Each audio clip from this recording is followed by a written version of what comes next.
वे लोग अभागे हैं जिनके घर में भक्ति नहीं, जिनके घर में धर्म कर्म नहीं, जिनके घर में पूजा पाठ नहीं, जिनके घर में सत्संग नहीं, जिनके घर में गुरु का प्रवचन सुना नहीं जाता है। वो कितना बड़भागी है। विष्णु रजवाड़े खूब सत्संग सुनता है। वो कितना सहारनपुर वाला भक्त लाल बहादुर, बहुत बड़भागी। ये रुद्र कुमार, ये भी बड़भागी। अमर सिंह बड़भागी, ये सब बड़भागी। महात्मा अब्बड़ भागी, और बड़ से अब्बड़, बहुत बड़ा भाग्यशाली। ये तो सत्संग में डूबा रहता है, जैसे मछली जल में डूबी रहे, बड़ी भागी। कबीर कहते हैं गुरु सेवा जन बंदगी, जिसको गुरु की सेवा मिली, जन कल्याण का कार्य मिला। जन बंदगी माने जन कल्याण, जन सेवा, जन सुधार, मानव सुधार, समाज सुधार, ऐसा कार्य जो कर रहा वो बड़भागी है। गुरु सेवा जन बंदगी, जन जन को बंदगी कर रहा है, जन जन की गंदगी दूर कर रहा है, जन जन की जिंदगी सुधार रहा है, वो बड़भागी है। सत्संगत बैराग, जो सत्संग सुनता है, सत्संग सुनाता है, सत्संग में रहता है, सत्संग में आनंदित है, सत्संग में जाता है, सत्संग कराता है, सत्संग के प्रोग्राम करता है, सत्संगियों की सेवा करता है, और सत्संग सुनाने वाले गुरु जी की भी सेवा करता, संतों की सेवा करता, भक्तों की सेवा करता है। कबीर कहते वो बड़भागी है। कबीर एक कदम और आगे बोल रहे। कबीर तो कबीर है, खतरनाक संत है कबीर। साधारण हिंदी भाषा में बोला है, लेकिन असाधारण बात बोला है। सत्संगत बैराग लास्ट में बोला है, बहुत कठिन सब्जेक्ट रखा बैराग। वैराग्य किसी बिरले के मन में होता है। चार ठौर सब नरन को, चार स्थान ऐसे हैं जहां पर कछु वैराग्य चढ़ंत, गर्भ माही सौ के निकट, कथा सुनत रतियंत। जब बालक गर्भ में होता है, उल्टा टंगा रहता है, उसके मुख के पास में मलमूत्र प्रवाहित होता है, थैली में बंधा होता है, पराधीन है, अंदर 9 महीने तक उल्टा लटकता, पांव ऊपर सिर नीचे, शीर्षासन करता है। अभी आपको 10 मिनट के लिए उल्टा टांग दिया जाए, आंखें पलट जाएंगी आप। 9 महीने लटके रहे, ना आंख पलटी ना कान पलटे। कितनी बहुत कष्ट हुआ होगा उल्टा टंगे रहने में। लेकिन सुरुष टंग गए तो आदत बन गई, टंगे रहे। बीच में टांग दिया जाओ तो बहुत कष्ट है। हर स्त्री के पेट में बालक, बालिका गर्भ के अंदर प्लास्टिक जैसी थैली में बंद रहते हैं, ट्यूब के अंदर। उसमें ऐसा भी नहीं पांव हिलाओ हाथ हिलाओ तो थैली फट जाए। अरे मजबूत थैली है ये, तो कोई आदमी थैली बनाए तो फट भी जाए वहाँ अंदर। वो तो ऑटोमेटिक बनती है, मजबूत थैली बनती है। आदमी कहीं उसकी सिलाई अधूरी कर देगा, फट जाए, टांग निकल जाए बच्चे के बाहर।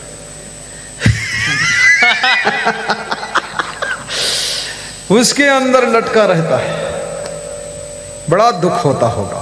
तो गर्भ में क्या करता है, उसको वैराग्य आता है। क्या बोलता बच्चा, गर्भ माही तुम भक्ति कबूले, बाहर आकर उसको भूले, बाहर आकर उसको भूले। सतनाम सतनाम सतनाम बोल, जय करुणामय सतनाम बोल। सतनाम सतनाम सतनाम बोल, जय करुणामय सतनाम बोल। गर्भ के अंदर जीव कबूल करता है, जन्म लेने के बाद भक्ति करूंगा। लेकिन जब गर्भ से बाहर आए, माया का संसार देखा, भक्ति भूल गई, भोग शुरू हो गया। भोगों में इतना डूब गए, भोग विलास करते करते उम्र ढल गई, बुढ़ापा आ गया, हड्डी गल गई, अब न दिखता है, न कान सुनते हैं, न हाथ काम करते हैं, न पाँव चलते हैं। अब कहते हैं भगवान अपने यहाँ ले चलो हम। भगवान भी सोचता ये बूढ़ी हड्डी हम क्या करेंगे, वो इनको अपने यहाँ ले चलो। वहाँ सब बूढ़े इकट्ठे होंगे तो भगवान बूढ़े ने सेवा करी है, तेल लगी है तुम्हारे पाँव। भगवान क्या समझा तुमने, तेल मालिश करने वाला है। एक बूढ़ा आदमी आया हमसे बोला मैं संत बनूंगा, तो मैं अपने गुरु के पास ले गया। हमने कहा ये संत बनेंगे, और कहते हैं आपके पास रहेंगे, सेवा करेंगे आपकी। तो गुरु जी बोले ये हमारी सेवा क्या करेंगे, हमको इनकी सेवा करना पड़ेगा, ये तो 80 साल के यही है। तो हमने कहा अब आप करो चाहे ये करें, लेकिन चेला बनाओ। बोले हम नहीं बनाएंगे चेला। जब तक बनने वाले रहे तब तक संसार में घुसे रहे माया मोह में, और जब बिल्कुल कोल्हों पेराई हो गए, रस सब निकल गवा, खोई बची है, तो यहाँ खोई लेके आए हैं। वो कोल्ह पीछे जो निकल थे गन्ना क्या कुचड़ खाना, क्या बोलते उसको यहाँ है? खोइला, खोइला हो गए, खोइला हो के तो वहाँ मुँह फैला लेके आए। अरे भक्ति के लिए रद्दी उम्र, भक्ति 5 वर्ष की उम्र में ध्रुव भगवान ने भक्ति किया था। भगवान राम, लक्ष्मण, भरत, शत्रुघ्न चारों भाइयों ने बचपन से भक्ति किया था, गुरु बना लिया था। अभी इस सभा में भी इतने महामहिम लोग बैठे हैं, 60-60 साल उम्र हो गई है, लेकिन कान फुकाना नहीं चाहते। एक छत्तीसगढ़ का भगत कह रहा था कान फुकाने क्या जरूरत है, जब मर जाएंगे तो पूरा शरीर ही फूंक दिया जाएगा, उसी में सब कान फूंक जी। आज हमारे पास में सुनील गुप्ता परिवार सहित कान फुकाया, गुरु मंत्र लिया इन्होंने परिवार सहित। रामायण की चौपाई चरितार्थ किया है। हम सेवक परिवार समेता, नाथ न सकुचो आयुष देता, नाथ सकल संपदा तुम्हारी, मैं सेवक समेत सुत नारी। अब कछु नाथ न चाहिए मोरे, दीक्षा दे हो गुरु हम तोरे। और कुछ नहीं चाहिए, दीक्षा दीजिए बस आप। दीक्षा दे दिया, मंत्र सुना दिया। और जो गुरु मंत्र नहीं सुनते इसका कारण है उनमें कोई न कोई अवगुण है। या तो चुपके से सिगरेट पीते, या तो तम्बाकू खाते, और या तो कभी कभी मछली खाते, या तो कभी कभी जो है दारू पीते, और या तो फिर अंडा खाते, या तो मुर्गी खाते, या तो व्यभिचार करते हैं चुपके चुपके। आखिर गुरु मंत्र लेने में तुम्हें परेशानी क्या है ये बताइए। ये सज्जनता का प्रमाण पत्र कंठी माला, हर भगवान के फोटो में देख लो, वही भी कंठी माला पहने हैं, और तुम कंठी माला पहनने में दांव बांव काट रहे हो। क्यों क्यों काट रहे हो? भक्तिहीन नर सोहई कैसे, बिनु जल बारिद देखिए जैसे, बिनु जल बारिद देखिए जैसे, लवण बिना बहु व्यंजन जैसे, भक्तिहीन नर सोहई कैसे। उन बादलों की शोभा नहीं जिन बादलों से जल वर्षा न हो, वो भोजन सुंदर नहीं जिसमें नमक ना पड़ा हो, स्वादिष्ट नहीं। नमक के बिना जिसके जीवन में भक्ति नहीं उसका जीवन व्यर्थ। बचपन से भक्ति कीजिए। भक्ति स्वतंत्र सकल सुख खानी, बिनु सतसंग न पावहि प्राणी, बिनु सतसंग न पावहि प्राणी। भक्ति स्वतंत्र सकल सुख खानी। भक्ति स्वतंत्र है, सकल सुखों की खान है। बिना सत्संग की मिलती नहीं है। और सत्संग कैसे मिलता है? बड़े भाग्य पाई सत्संग। सत्संग तो संत मिले तो सत्संग मिले। मिलहि संत बचन दुई कहिए, मूर्ख मिलहि मौन होई रहिए। मूर्ख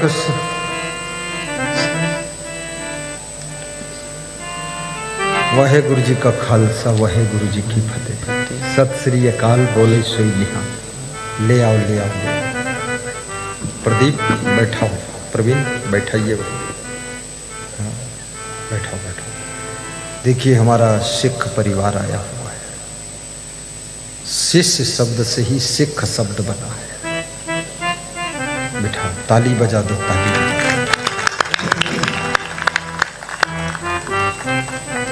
बड़े भाग्य मानुष तन पावा, सुर दुर्लभ सद ग्रंथ गावा। बड़े भाग्य पाई सत्संगा, बिनहि प्रयास होहि भव भंगा। बिनहि प्रयास होहि भव भंगा। तो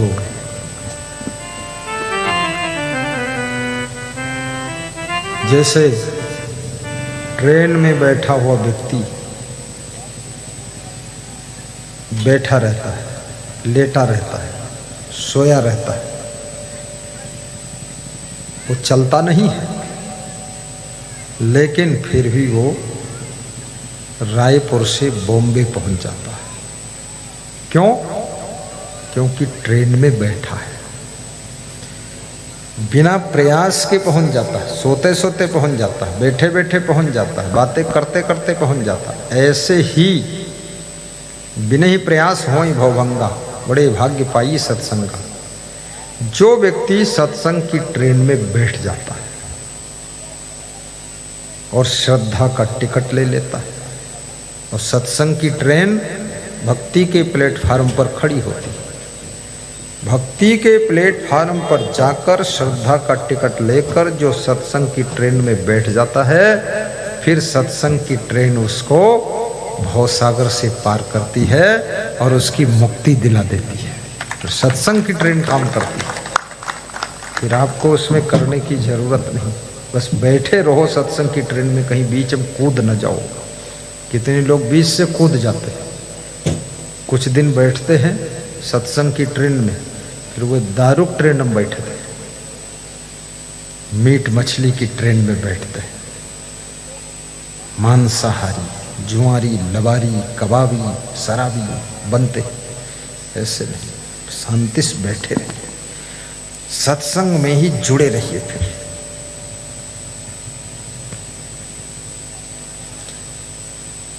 काग भुसुंडी जी से गरुड़ जी ने पूछा था, सुख कहाँ है और दुख कहाँ है?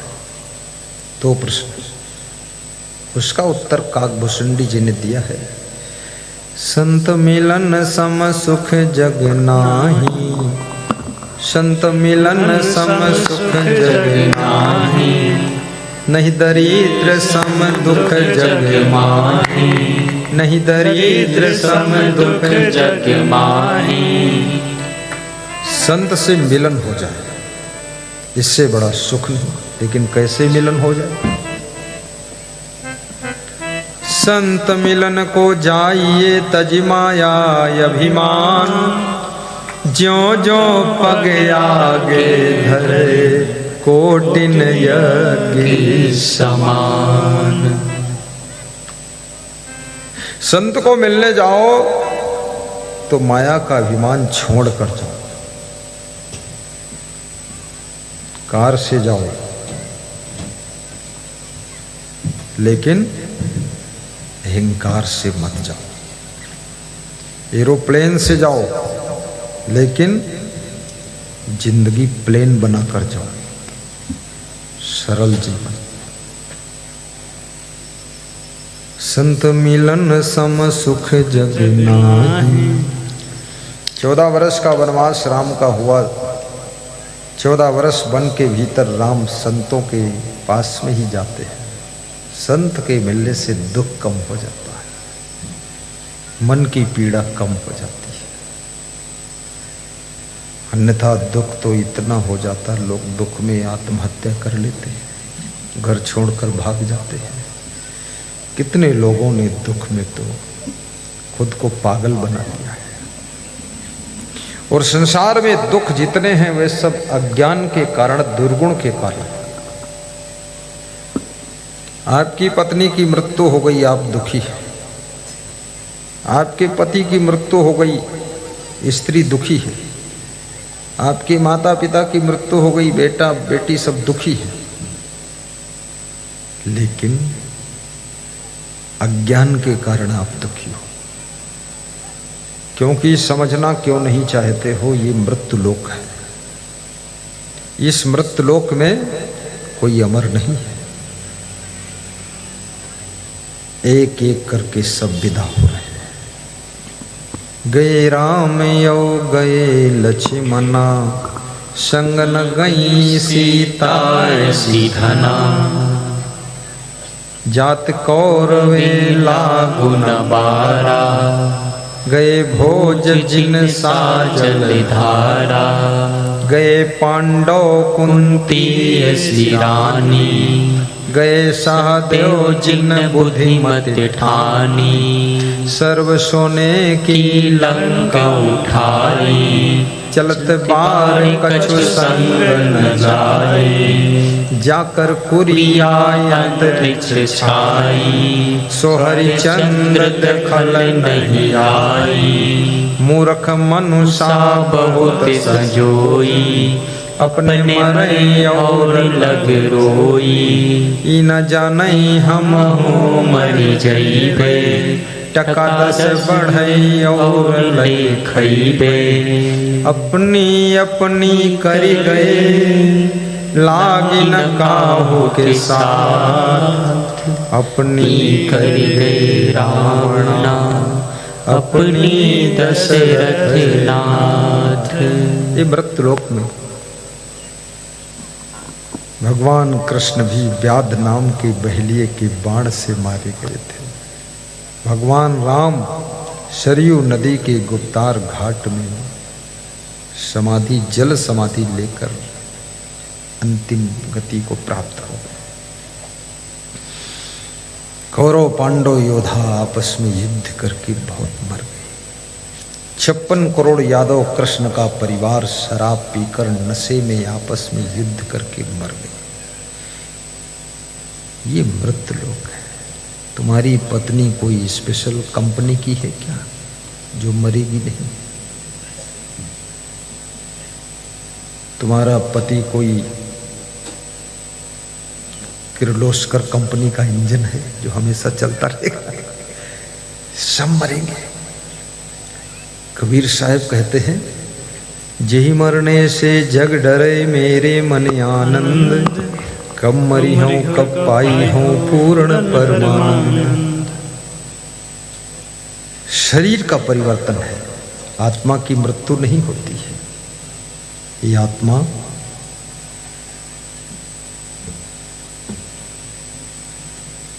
बहुत बड़ी बात है।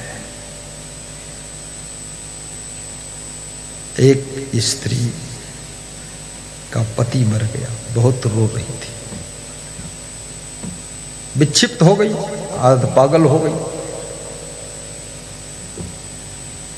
बेटा भी मर गया, सास ससुर मर गए, अकेली रह गई, बहुत रोती। कई स्त्रियों ने उसको ले जाकर महात्मा बुद्ध के सामने पेश कर दिया कि ज्यादा दुखी है, बुद्ध भगवान कुछ इस पर कृपा करें। बुद्ध को भगवान माना गया है। 24 अवतार हुए और 10 गुरु सिख परिवार में हुए और मुख्य 10 अवतार हिंदुओं में भी, और 10 इंद्रियां भी हैं और 10 दिशाएं भी हैं, और 24 अवतार में एक अवतार बुद्ध अवतार माना जाता है। बुद्ध के पास जब वो स्त्री गई तो बुद्ध ने उस स्त्री को समझाया, ज्ञान दिया, तो ज्ञान समझ में नहीं आया। तो बुद्ध ने कहा, तुम्हारा पति कब मरा है? बोले शाम को मरा है। बोले उसको मैं जिंदा कर दूंगा। बस ठीक, अब रोना मत। तो जिंदा करो। बोले ऐसे घर से राई ले आओ, सरसों ले आओ, एक मुट्ठी मांगकर मंत्र पढ़ के मैं फूंक दूं मंत्र, और तुम्हारे पति की लाश पर सरसों डाल दूं, जिंदा होकर बैठ जाए। जाओ ले आओ, लेकिन ऐसे घर से लाना जिस घर में आज तक कोई मरा ना हो। वो स्त्री सरसों लेने गई, दिन भर ढूंढा कि एक मुट्ठी सरसों दे दो, तो सब लोग एक मुट्ठी दे देते थे। बोले एक मुट्ठी सरसों, एक मुट्ठी सरसों, अरे क्या बात है, लो 1 किलो ले लो, 1 कुंटल ले लो, इतना रोती क्यों, दुखी क्यों? बोले जिसके घर में कोई मरा ना हो उसके घर की सरसों चाहिए। सब लोग बोले हमारे घर में तो सब मर गए, दादाजी मर गए, दादी मर गई, भाभी मर गई, भाई मर गया, दीदी मर गई, सब मर गए, हम 3 लोग बचे हैं। कोई ऐसा घर नहीं मिला जिसमें कोई मरा ना हो, तो उसको सरसों भी नहीं मिली। फिर राई शाम को घूमते घूमते वो स्त्री आई और बुद्ध के पास बैठकर मुस्करा रही थी। बुद्ध ने कहा क्यों मुस्करा रही? तो उसने कहा पूरी दुनिया मर चुकी है, तो मेरा पति भी मर गया, कोई खास बात नहीं, ज्ञान हो गया गुरुजी, ज्ञान हो गया।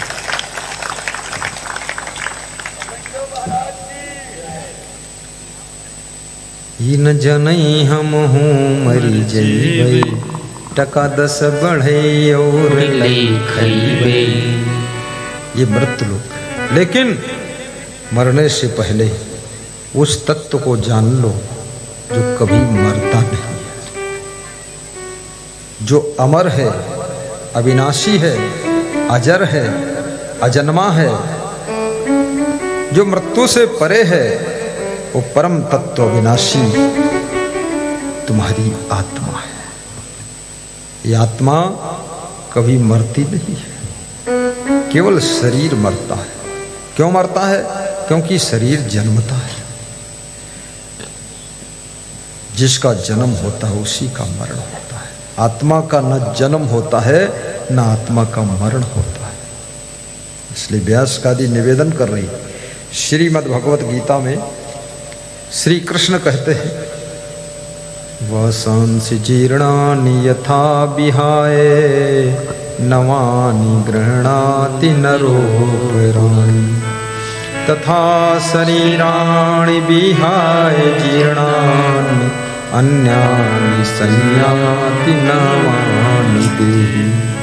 जैसे मनुष्य पुराने वस्त्रों को चेंज करके नए वस्त्र धारण करता है, ऐसे ये आत्मा पुराने शरीर को त्याग करके नए शरीर को जन्म लेकर धारण करता है। आत्मा तो वही रहता है, कपड़े की तरह शरीर बदलता रहता है। दुखी होना नहीं। दुखी उनको होना चाहिए जिनको मनुष्य जीवन मिला और जिसलिए मिला वो काम नहीं कर सके, वह लोग दुखी हो। आपको दुखी होने की जरूरत नहीं। इसलिए व्यास गादी निवेदन करती, प्रसन्न रहो। जे मरने से जग डरे, मेरे मन आनंद, कब मरी हूँ कब पाई हूँ पूर्ण परमानंद। न मन मरे न माया मरी, मरी मरी गया शरीर, आशा तृष्णा ना मरी, कही गए संत कबीर। शरीर के मरने से पहले बुराइयों को मार लो, दुर्गुणों को मार लो। शरीर मरे उससे पहले